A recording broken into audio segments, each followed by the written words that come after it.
ब्रह्मा जी ने एक परम रहस्य बताया। गुरु साक्षात परब्रह्म है। यदि भगवान शिव या विष्णु भी क्रोधित हो जाएं, तो गुरु अपने शिष्य को बचा सकते हैं, लेकिन यदि गुरु क्रोधित हो जाएं, तो त्रिदेव भी उस शिष्य की रक्षा नहीं कर सकते। इस बात को सिद्ध करने के लिए सिद्ध मुनि ने एक बहुत ही मर्मस्पर्शी कथा सुनाई। गोदावरी नदी के तट पर वेद धर्म नाम के एक महान ऋषि रहते थे। उनके कई शिष्य थे, लेकिन उनमें संदीपक नाम का शिष्य गुरु भक्ति की प्रतिमूर्ति था। एक दिन ऋषि वेद धर्म ने अपने शिष्यों की परीक्षा लेने की ठानी। उन्होंने सभी को बुलाया और कहा, मेरे पिछले जन्मों के कुछ पाप शेष हैं, उनका प्रायश्चित करने के लिए मुझे काशी जाना होगा और वहां भयंकर कुष्ठ रोग और अंधेपन का दुख भोगना होगा। यह कष्ट 21 वर्षों तक चलेगा। क्या तुम में से कोई मेरी सेवा करेगा? बाकी शिष्य डर गए, लेकिन संदीपक आगे आया। उसने कहा, गुरुदेव, मैं आपकी सेवा करूंगा। आपके पापों का निवारण मैं अपने सेवा भाव से करूंगा। गुरु और शिष्य काशी वाराणसी पहुंचे। वहां पहुंचते ही ऋषि वेद धर्म का शरीर कुष्ठ रोग से गलने लगा। वे अंधे और पंगु हो गए। उनका शरीर पीप और रक्त से भर गया। अब शुरू हुई संदीपक की असली परीक्षा। गुरु वेद धर्म ने जानबूझकर संदीपक को सताना शुरू किया। वे उसे गालियां देते, मारते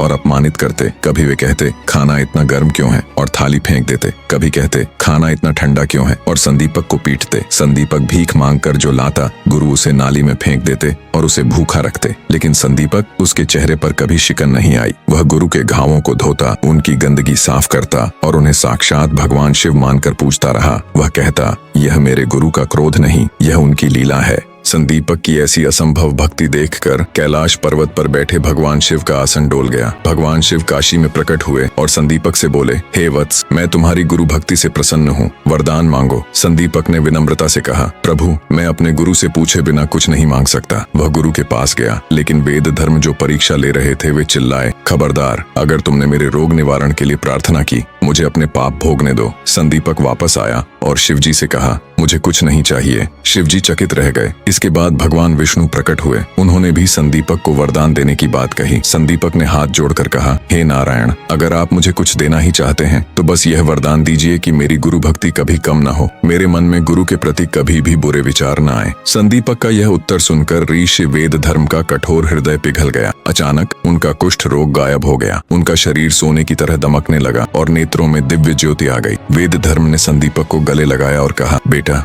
मेरे कोई पाप नहीं थे। मैं तो एक सिद्ध योगी हूँ। मैं केवल दुनिया को यह दिखाना चाहता था कि सच्चा शिष्य कैसा होता है। तुमने मुझे जीत लिया है। सिद्ध मुनि ने नामधारक से कहा, देखा तुमने, जिसने गुरु को ही अपना ईश्वर मान लिया, उसके पीछे स्वयं भगवान शिव और विष्णु वरदान लेकर दौड़ते हैं। इसलिए मन से संशय निकाल दो और गुरु के चरणों में ध्यान लगाओ।